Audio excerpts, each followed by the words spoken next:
سانحہ model town کی برسی کی مناسبت سے جھنگ میں احتجاجی ریلی نکالی گئی۔ تحصیل احمد سیال سے بڑا قافلے نے جھنگ احتجاج میں شرکت کی۔ اس موقع پر مقررین کا گفتگو کرتے ہوئے کہنا تھا کہ سانحہ ماڈل ٹاؤن کے 14 کے یتیم بچوں اور ان کے بیٹوں بیٹیوں اور بیوگان اور ورثاء کا وزیر اعظم پاکستان عمران خان سے سوال ہے کہ پہلے تو قاتلوں کی حکومت تھی، آج تو انصاف والوں کی حکومت ہے۔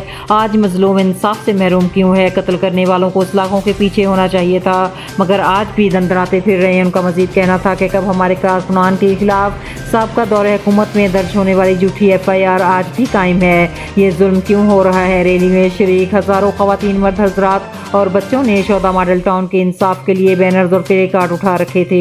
ریلی کے شرکا نے انصاف کی فراہمی کے لیے JIT کے بحالی اور حکومت سے جھوٹے مقدمات کے خاتمے کا مطالبہ کیا۔ پاکستان عوامی تحریک کے زیر اہتمام 14 ماڈل ٹاؤن کی 7ویں برسی کے موقع پر 17 جون کو جھنگ سمیت ملک بھر میں ضلع، تحصیل اور ٹاؤن کی سطح پر ریلیاں نکالی گئیں۔ سانحہ ماڈل ٹاؤن کی برسی کی مناسبت سے جھنگ میں احتجاجی ریلی نکالی گئی۔ تحصیل احمد سیال سے بڑا قافلے نے جھنگ احتجاج میں شرکت کی۔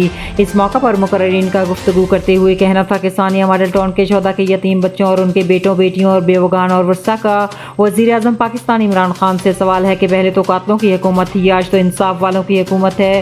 آج مظلوم انصاف سے محروم کیوں ہے؟ قتل کرنے والوں کو سلاخوں کے پیچھے ہونا چاہیے تھا، مگر آج بھی دندناتے پھر رہے ہیں۔ ان کا مزید کہنا تھا کہ کب ہمارے کارکنان کے خلاف سابقہ دور حکومت میں درج ہونے والی جھوٹی FIR آج بھی قائم ہے، یہ ظلم کیوں ہو رہا ہے؟ ریلی میں شریک ہزاروں خواتین، مرد حضرات اور بچوں نے 14 ماڈل ٹاؤن کے انصاف کے لیے بینرز اور پلے کارڈ اٹھا رکھے تھے۔ ریلی کے شرکا نے انصاف کی فراہمی کے لیے JIT کے بحالی اور حکومت سے جھوٹے مقدمات کے خاتمے کا مطالبہ کیا۔ پاکستان عوامی تحریک کے زیر اہتمام 14 ماڈل ٹاؤن کی 7ویں برسی کے موقع پر 17 جون کو جھنگ سمیت ملک بھر میں ضلع، تحصیل اور ٹاؤن کی سطح پر ریلیاں نکالی گئیں اور 14 ماڈل ٹاؤن کے ورثاء سے اظہار یکجہتی کے ساتھ ساتھ انصاف کی فراہمی کا مطالبہ بھی کیا گیا۔